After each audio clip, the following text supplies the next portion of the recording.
Muy buenas tardes, Luis. Bienvenido a la clase de nuestra materia práctica psicopedagógica. En esta cuestión vamos a estar hablando de ciertas teorías, como lo es la parte cognoscitiva. No sé si alcanzaste a ver en nuestro programa la teoría del aprendizaje y así también rápidamente mencionar características del lenguaje oral y las estrategias de intervención psicopedagógicas, ¿va? Vamos a iniciar mencionando algo tan importante como es en qué consiste la psicología, en este caso cognoscitiva, ¿va?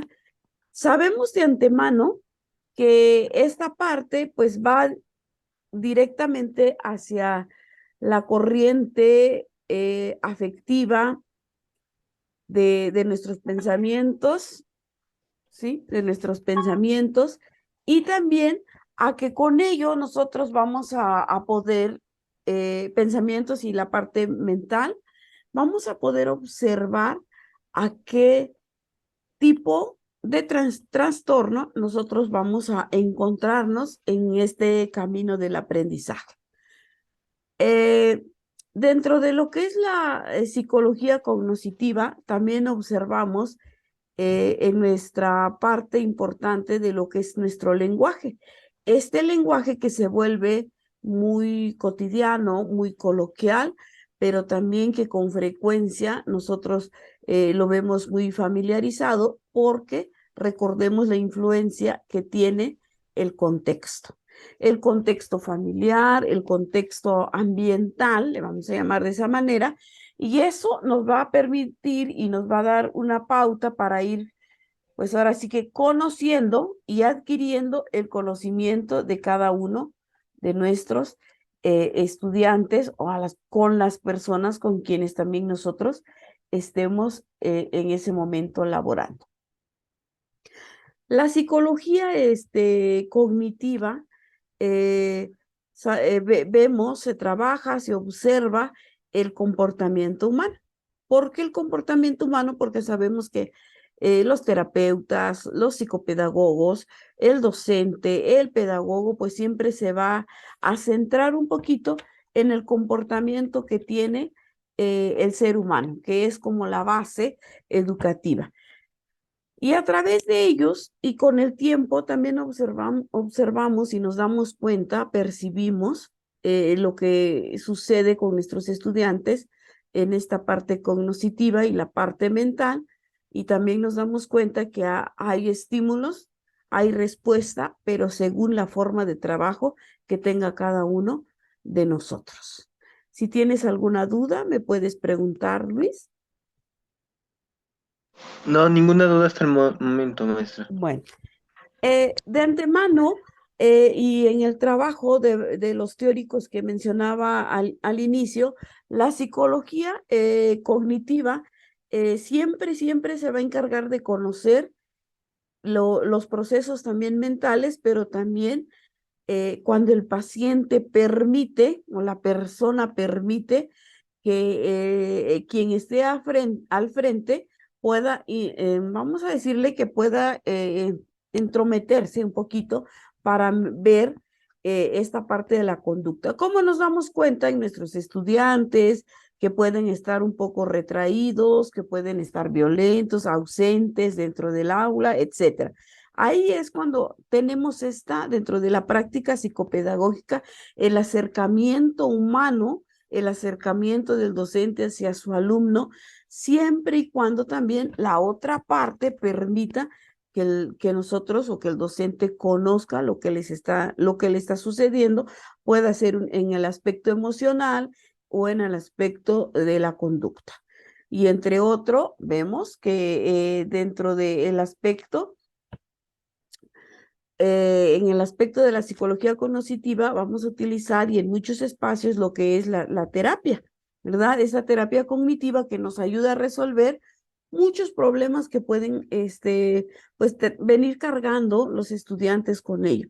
Siempre van a ser en este caso, cuando nosotros vayamos a tener el contacto, son problemas psicológicos, ¿sí?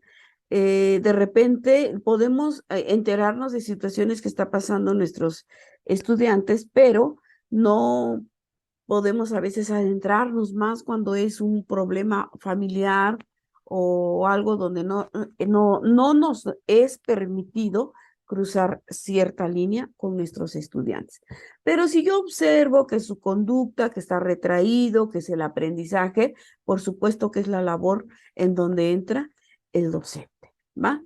Ahora, dentro de estos grandes teóricos de la teoría cognitiva, vamos a ver el aprendizaje, cómo lo trabaja, en este caso Brunner, cómo se convierte en algo simbólico, algo icónico y cómo hay una predisposición también del estudiante para poder formar y poder observar la forma que puede él estar estructurando esta parte de un material. También el docente, cómo trabajo, cómo quiero impactar esta parte con mi estudiante. También sabemos que la naturaleza y esta parte de cómo nosotros presentamos cierta situación, pues a lo largo del tiempo va a tener una recompensa, ¿verdad? Brunner, sabemos de antemano que está con esta parte de la recompensa y el castigo.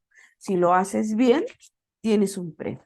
Si no lo llegas a terminar o no lo alcanzas, tienes un castigo, ¿sí? Entonces, vamos a ver ello de estas teorías del aprendizaje, porque cada uno de los teóricos, voy a mencionar como dos. Por ejemplo, Garner, él habla y trabaja mucho con lo que son las inteligencias múltiples, pero también la capacidad que observa del nivel de pensamiento que se tiene para poder organizar y poder coordinar todas las acciones. Entonces aquí la inteligencia se trabaja íntegramente, podemos trabajar por equipo, podemos trabajar individual, pero podemos siempre enfocado a la mente de la persona o a la mente de nuestro estudiante, ¿va? Acá cada persona va a tener algo para desarrollar esta inteligencia. Somos diferentes, entonces vamos a tener, podríamos decir que respuestas eh, parecidas, ¿sí? ¿Por qué? Porque somos individuos totalmente diferentes, desde la forma en cómo la recibo y cómo la interpreto, ¿va? Entonces, aquí ya entra la parte cultural, la parte ambiental y, por supuesto, cómo yo me desarrollo. Dentro de esto, esta parte de los aprendizajes y de la parte cognitiva y cómo nuestra mente es tan poderosa y que nos vamos a dar cuenta que al final el trabajo es fundamental, la conexión para poder determinar mis acciones, ¿sí? ¿Alguna duda, Luis? No, maestra, ninguna hasta el momento. Perfecto. De los teóricos también que se rescata dentro de la teoría del aprendizaje, está Jean Piaget, ¿verdad? Que él habla del nivel cognitivo y lo menciona por etapa. Acá Piaget maneja algo tan importante como es las etapas, pero también las edades de los niños. O sea, no todo puede aparecer todo junto. ¿Por qué? Porque dentro del estudio de Jean Piaget, dentro de esta parte de la psicología, aparece y la atención, ¿sí? En juego la percepción, la memoria y no podemos dejar fuera lo que es el lenguaje y el aprendizaje. ¿Qué es la atención o qué nos menciona? La atención es algo que tiene el estudiante para captar la forma de captar cierta información. O sea, el maestro explica para todos, pero ¿cómo la recibo yo? ¿Cómo es mi nivel cognitivo y cómo lo proceso? ¿Sí? Y que eso al tener esa información y ese proceso, pues me va a dar algo tan importante como es ir asimilando toda esa información. Por ello, en nuestros espacios áulicos no podemos ir al mismo ritmo, ¿sí? Porque todos nuestros estudiantes pues tienen un nivel cultural, ambiental, etcétera, y sobre todo el nivel cognitivo, ¿sí? Ahora, podemos recibir, tenemos la atención, la recibo, la proceso, pero ¿cómo la percibo? Que aquí con el fin siempre de valorar esta parte de perceptiva de los sentidos, poniendo a veces en cuenta nuestras experiencias, ¿va? Por ejemplo, los adultos siempre nos tratan de platicar esa experiencia y la percibimos, pero ellos ya lo están compartiendo con nosotros para que no tengamos como ese mismo tropiezo. Sin embargo, las experiencias son aquellas que nos van a permitir mejorar en mi conducta, en mi nivel cognitivo, etcétera. Es como cada uno da un paso, camina, sube un escalón, porque ya fue entendiendo esta parte de que pues a veces nos tenemos que equivocar para mejorar. Lo que Skinner mencionaba, el error y el castigo. Perdón, sí. Entonces, vemos esta parte de cómo me premian al realizarlo de una manera y al no terminarla un castigo, y cómo aquí la experiencia me dice, es que no se hace así. Sí, pero el estudiante lo tiene que hacer por sí solo para poder dar ese paso, ¿sí? De poder, pues ya adquirir una experiencia, porque pues ya se dio cuenta que la regó, se equivocó, etcétera. Y la memoria sabemos que es fundamental porque en este caso nosotros almacenamos la información, la comprendemos, pero también es una información que yo la puedo recibir, pero mi nivel cognitivo puede ser a corto, mediano o largo plazo. Eso ya es de cada uno. La forma de interpretarlo, la forma de entender esa información es la forma también que le voy a dar. Bueno, la verdad es que la clase no la entendí y el día de hoy, bueno, entonces, ¿qué es lo que va a pasar? Que lo voy a desechar. Pero al tener esa captación de información, pues la voy a empezar a retransmitir y la voy a entender. ¿Alguna duda, Luis? Eh, Como tal, no una duda, sino una aclaración. Claro. Este, Tendríamos entonces que estar buscando diversos caminos para poder facilitar a quien se está siendo educado, al alumnado, Ujú. con el fin de que adquieran más fácil la información, ¿no me equivoco? Correcto. Sin embargo, los caminos, a pesar de que tienden a tener ciertos, podríamos decir, puntos en común, van a tener diferentes variables. Y aquí es donde entraría una pregunta. Ujú. ¿Cómo podríamos buscar un camino más apropiado para un alumno que difícilmente se esté abriendo con nosotros o que no se sienta cómodo hablando con nosotros? Ajá. ¿Sería un problema del profesor o sería un problema del alumno? Bueno, acá sería muy importante también poder evaluar dentro del espacio si solo es un estudiante o son varios estudiantes quienes les surge esa parte de decir, ¿sabes qué? No le entendí a lo que hoy me explicaban y resulta que se levanta otro y dice, ay, creí que era el único, yo también no le entendí y se levanta otro. Entonces podríamos darnos cuenta ahí que la forma de trabajo que tiene es el docente. O sea, la forma no adecuada para estar transmitiendo sería por parte del docente. Ahora, nosotros como docentes observamos, ¿sí? Tenemos los canales auditivos y estamos observando cómo está mi estudiante en el proceso cuatrimestral, semestral, anual o mensual, según cómo estamos viendo. Ahí la idea es siempre buscar estrategias, Luis, de aprendizaje que logren acoplar a todo nuestro grupo, ¿sí?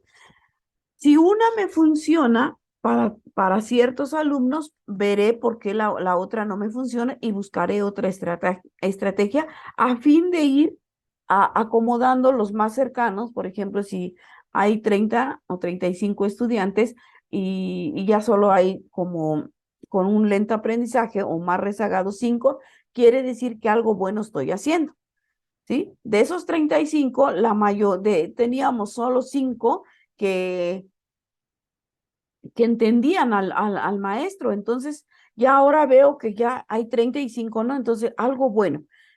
Tenemos que ser eh, tenemos que observar dentro de nuestra aula por qué el estudiante no alcanza el nivel de aprendizaje que yo quiero que alcance como docente. Una, lo que mencionábamos hace un momento, los sentimientos, el espacio cultural o la parte cultural, pero también por qué en algún momento yo docente me perdí o no le puse la atención adecuadamente, ¿sí? No sé si contesto tu pregunta, Luis. Sí, maestra, contesta bien mi pregunta. Bueno, ¿alguna otra duda? Ninguna otra duda, maestra. Acordémonos, Luis, que ahora sí que dentro del nivel, el nivel educativo, los estudiantes o los seres humanos somos los únicos que somos educables, ¿no? Entonces, con nosotros han ensayado y con nosotros se han dado cuenta dentro de un avance educativo. Entonces, aquí, si el docente ya sabe que si una técnica, una estrategia no funciona, tengo que seguir buscando hasta dar con la que más se acerca a que todos vayan como al mismo nivel. Difícilmente todos tienen que ir al nivel que deseamos, quisiéramos, ¿verdad?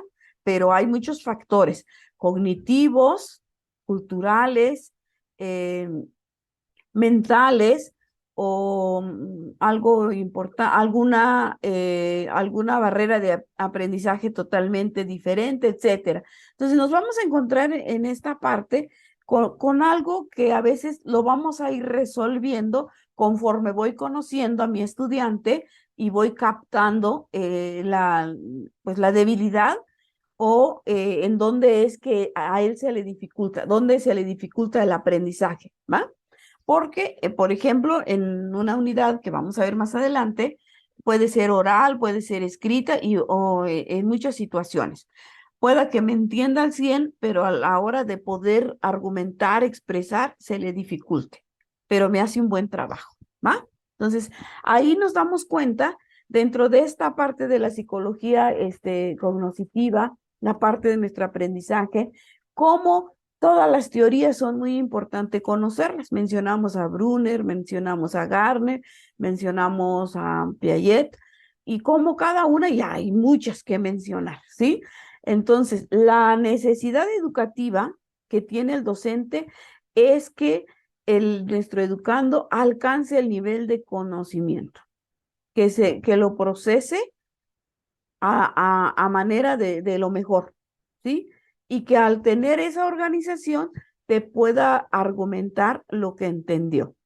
Ese es un objetivo muy importante que se tiene dentro de la psicología cognitiva en el ámbito educativo, ¿va? Entonces, tenemos objetivos, tenemos mucho campo que tratar, que conocer, que valorar, que resolver, pero también que estudiar. Si el docente no se da cuenta dentro del aula lo que le está pasando a Miguel, a Juan y a todos los estudiantes, entonces el docente va, cumple y se retira, ¿sí? Y no le está dando esa importancia de observar, acercarse y preguntar en qué podemos ayudar, ¿sí? Entonces, porque vamos a encontrar de todo en el ámbito educativo. Y eso es algo que nosotros encontramos dentro de los procesos de aprendizaje y los procesos de enseñanza dentro del aula, que llego, cumplo y me retiro. ¿Sí? O sea, no pregunté si entendimos. ¿Por qué? Porque yo ya cumplí con permiso. Ahora, cuando ya esta parte que ya me mostró, ya me enseñó que dentro del aula podemos trabajar, porque la licenciatura como tal humanista al 100%, ¿verdad, Luis? Entonces, ahí es cuando nosotros nos debemos de aplicar y adquirir conocimientos importantes para poder transmitirlo a nuestros estudiantes, buscando estrategia que sea más fácil y digerible para ellos. ¿Alguna duda? Ninguna, maestra. Bueno. Hablando y como todo va de la mano, la teoría de aprendizaje, pues siempre van a poner el aprendizaje como algo para poder ser explicado y tener ese proceso de aprendizaje de nuestros estudiantes. Porque a veces creemos, esto es muy importante, que el alumno ya lo sabe y doy por hecho que ya lo entendió, ya lo procesó y ya me paso al tema siguiente, ¿va?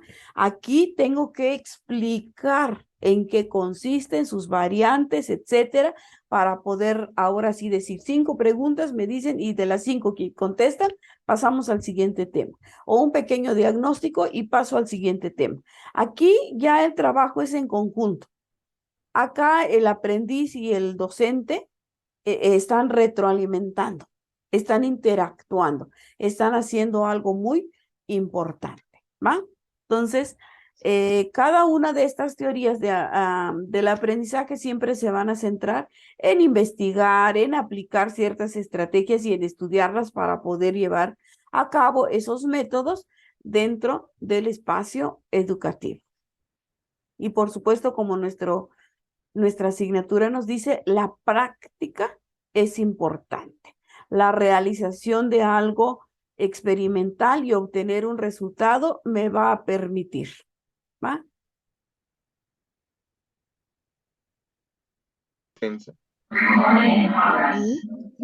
Y, y aparte quedas en el punto de, bueno, yo puedo intervenir, pero si intervengo demasiado, entonces no le voy a permitir que el estudiante se fortalezca lo suficiente para que pueda aprender a responderle a personas de ese tipo, Ujú, que agarre esa fuerza o esa inteligencia emocional que es necesaria para poder responder. Y a su vez tiendes a dificultarle la facilidad de aprendizaje porque no le estás dando la atención también necesaria. Es muy difícil que sepamos rara vez qué hacer con un estudiante especial, ujú, ya sea que tenga una discapacidad auditiva o una discapacidad física o del tipo intelectual. ujú, Y empieza a abrirse una cantidad de aristas, ujú. un, un catálogo de opciones que uno puede hacer y muy difícilmente sabremos a ciencia cierta bien qué podemos hacer Ujú. hasta que sea el momento. Y por eso es mi pregunta, ¿cómo podríamos ayudar realmente a un estudiante que tiene un problema en específico, ya independientemente si es solo un problema del habla? Correcto, muchas gracias por tu participación. Es dentro del aula, nosotros nos tenemos primeramente que acercar a alguien teniendo el conocimiento, ¿sí? De haberlo observado partiendo de lo que es precisamente el trastorno del lenguaje. Y hay muchos, tú hablabas de la sordera, hablabas de, por ejemplo, la disfasia que mencioné hace un momento, el retraso del lenguaje, la dificultad que tiene de poder expresarse, prefiere a veces aislarse porque va a recibir ese bullying que tú mencionabas. Es importante saber que el docente tiene que tener un conocimiento previo para empezar. Sí, Luis, no podemos de la noche así, o sea, dentro de los días de trabajo, acercarnos y a los pocos días, pues ya estar ahí con nuestro estudiante. Observo como en el diagnóstico le doy un tiempo predeterminado, me doy un tiempo, un espacio y decir, bueno, le doy un mes y en ese mes quiero ver cuántas veces se equivocó, si hablábamos, si estuviésemos así como mencionando algo de la disfasia, ¿no? O le doy este tiempo para observar por qué su información cuando explica o argumenta no tiene nada que ver, ¿sí? Etcétera. En esta parte de las dificultades tenemos que nosotros sí observar y al final de cuentas tener como una evaluación diagnóstica y después poder acercarnos a trabajar y decirte, he observado, tengo estas ciertas características, etcétera, ya con un plan bien elaborado y ahora sí, ¿por qué? Para no tener una dificultad más fuerte, le podríamos decir, porque si el maestro llega con toda la intención, pero el estudiante no quiere, no lo necesita o siente que no lo necesita por miedo, por pena, etcétera, ¿va? Entonces, creo yo que es importante la labor que hace el docente al querer apoyar siempre y cuando el estudiante necesite, ¿va? Porque si nos acercamos y a veces no quieren y por las diferentes, en mi caso he tenido estudiantes con dificultad de expresión y también de escritura, ¿no? A nivel bachillerato, a nivel universitario. Entonces nos damos cuenta que nunca es tarde, siempre y cuando tengamos el acercamiento y el alumno también quiera como reforzar cierto conocimiento y cierto aprendizaje. Luis, dime. Entonces sería bueno respaldarnos un poco, por decirlo de cierta manera, en la teoría del condicionamiento de Skinner, ¿no? De algo de premios y castigos, por decirlo de cierta forma. Ujú.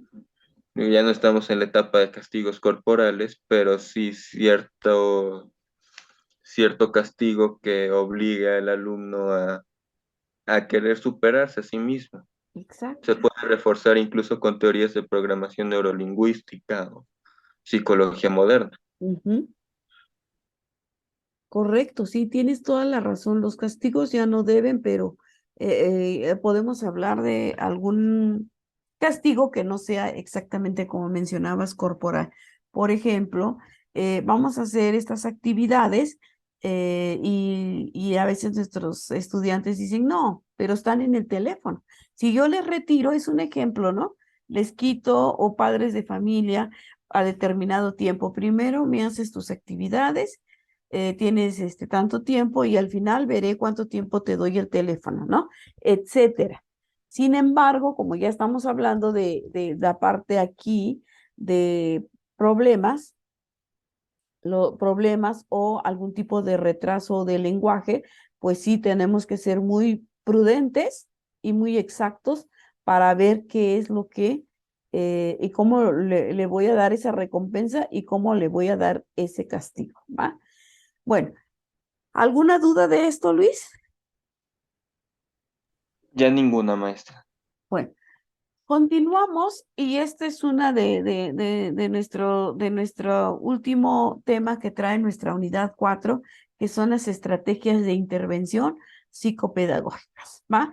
Lo que preguntabas hace un momento lo podemos realizar ya como una estrategia psicopedagógica para que mi estudiante en dado caso, en dado momento se requiera, pues voy a vincularlo con una planificación de procesos educativos, ¿sí? Entendiendo como siempre, por planificación, como un acto que se incluye y también que tiene un objetivo buscando la necesidad siempre de nuestros estudiantes. Es también dentro de estos planes, dentro de una estrategia de intervención, estamos contribuyendo al mejoramiento del acto educativo, a ese paso que le hace falta a mi estudiante, entonces que yo me estoy permitiendo darle, ¿sí? Una estrategia extra, una estrategia más para poder trabajar de una manera pues como más igualitaria, ¿no? El docente, el guía o el orientador siempre va a hacer uso de los diferentes campos que van a aparecer en la parte educativa, como la orientación educativa o orientación vocacional, la parte psicopedagógica, educación y psicología, y cómo uno todo esto para encontrar un nuevo método de trabajo y principios teóricos de los cuales yo me voy a basar para poder ejecutar de una manera prudente, como lo decía hace un momento, los modelos, áreas y todo observando y trabajando con mi estudiante y con su contexto.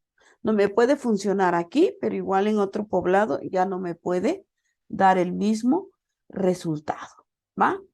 Entonces, partir desde la psicopedagogía es esta parte de conocer posturas teóricas, ideológicas, concepciones que tiene, vamos a llamarle, la parte social, ¿sí?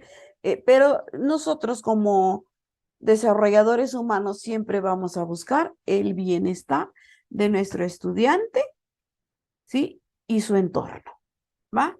Las estrategias, los aprendizajes, las intervenciones siempre van a estar encausadas para poder apoyar y quitar obstáculos y generar más conocimiento, ¿sí?